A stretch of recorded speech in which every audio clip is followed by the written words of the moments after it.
দেখুন, বিগত যে সরকারটা ছিল, যেটা আমি বারবার বলে এসেছি, যে দুর্নীতিটাকে তারা প্রাতিষ্ঠানিক রূপ দিয়েছিল।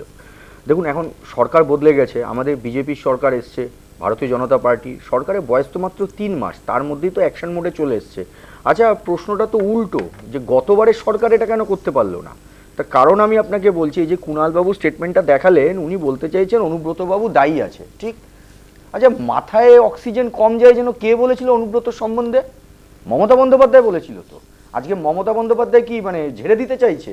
শুনুন, এই সমস্ত কিছুই না, আমি আপনাকে বলছি, এই অনুব্রত মণ্ডল বা ধরুন জেলায় জেলায় যারা এই সমস্ত তোলা তুলে বেড়াতো, যে তৃণমূলের নেতাগুলো, এরা কোথায় পাঠাতো আমরা কি জানি না? সব মমতা বন্দ্যোপাধ্যায়, অভিষেক বন্দ্যোপাধ্যায়ের জন্য হতো। এখন অনুব্রতদের ঢাল ছিল এই সমস্ত টুলু মণ্ডল বা যাদের কথা বলছে। আমি তো আবারও বলছি, দেখুন, এই টুলু মণ্ডল এই সাহসটা পায় কোথার থেকে? সাহসটা পেয়েছিল অনুব্রত মণ্ডলের জন্য। এবং আমি আপনাকে বলছি, অনুব্রত মণ্ডলকে তো একদম পুরো মানে কি বলবো, রক্ষা কবচ দিয়ে রেখেছিলেন মমতা বন্দ্যোপাধ্যায় আর এই অভিষেক বন্দ্যোপাধ্যায়। আজকে কুণালবাবু বা ধরুন কালীঘাটপন্থী যারা আছেন, তারা বলতে চাইছেন যে এনারা সব ঠিকঠাক আছে, সব এই অনুব্রত বা ধরুন ভারতীয় জনতা পার্টি। আরে, ভারতীয় জনতা পার্টি এসছে বলে, তার সরকার হয়েছে বলে টুলু মণ্ডল ধরা পড়ছে। আমি আপনাকে বলছি, এই গত 1 মাসে দেখবেন 85 কোটি টাকা ট্যাক্স এসছে আমাদের সরকারের ঘরে, যেটা গত বছর মানে 1 বছরে 60 কোটি টাকা আসতো কিনা সন্দেহ। তাহলে এই যে ব্যাপক যে ফারাকটা ছিল, কিভাবে হতো? এই ডিসিআরটাকে কি করতো এই টুলু মণ্ডল? কপি করতো, মানে ধরুন নকল কপি করে নিজের টোল প্লাজা বসানো ছিল, সেখান থেকে গাড়িগুলো যেত আর ওখানে নিজে ফিল আপ করে নিত, নতুবা গাড়ি ছাড়তো না, সেখান থেকে টাকাগুলো তুলতো আর এই রাজস্বকে ফাঁকি দিয়ে বেড়াতো। আজকে তো দেখা যাচ্ছে, দেখুন, এই টাকাগুলো কেন তুলতো আমরা কি জানি না? এই সিংহভাগ যেত ক্যামাক স্ট্রিটে, এই সিংহভাগটা যেত পার্টি ফান্ডে, যেটা আমাদের অগ্নিমিত্রা দেবীও বলছেন, যে এই সমস্ত পার্টির নেতাদের বা পার্টির ফান্ডে টাকাগুলো দেবে বলে সরকারের এই সমস্ত চুরিগুলো করতো। তো এখন দেখুন, টুলু মণ্ডল ছেড়ে দিন, আজকে তো আবার নতুন দৃশ্য দেখলাম, মালদাতে 2.5 কোটি টাকা ধরা পড়েছে ওই কাপ সিরাপের কৃষক। একদম একদম মাদক মাদক কি মাদক যোগ। হ্যাঁ, মাদক যোগ কি অদ্ভুত চলছে, মানে পশ্চিমবঙ্গকে গত 15 বছরে এই তৃণমূল, দেখুন, এটা আমাদের সাফ করতে টাইম লাগবে, এতে কোনো সন্দেহ নেই। এবং আমি ধন্যবাদ দেবো আমাদের এই প্রশাসনকে, তার কারণ বিগত দিনের যে সরকার ছিল, তারা পুলিশটাকে তো দলদাসে ব্যবহার করেছিল, সমস্ত দুর্নীতি ঢাকা দেওয়া এই সমস্ত কাজ করে বেড়াতো। আর আজকে দেখুন, সেই সরকার বদলানোর সাথে সাথে একের পর এক অ্যাকশন হচ্ছে। কেউ ভাবতে পেরেছে যে মালদার মতন জায়গা, এবং যার লিঙ্ক দক্ষিণ দিনাজপুর অব্দি ছড়িয়ে আছে, সেখানে পিন্টু সরকার অ্যারেস্ট হয়েছে, 2.5 কোটি টাকা ক্যাশ পাওয়া গেছে। আর টুলু মণ্ডল গতদিনে আমরা দেখতে পেয়েছি। এখন এই সমস্ত শুরু হয়েছে, এবং আমি বলছি আগামী দিনে মানে যত দিন এগোবে আরও দেখবেন এইরকম সব দুর্নীতিবাজরা ধরা পড়বে। তার কারণ এরা গতবারে তৃণমূলের আশীর্বাদ ধন্য হয়ে এই সমস্ত কোটি কোটি টাকা চুরি করেছে, অবৈধ কারবারি করেছে, সব আমরা গ্রেপ্তার করব, আমরা কাউকে ছাড়বো না।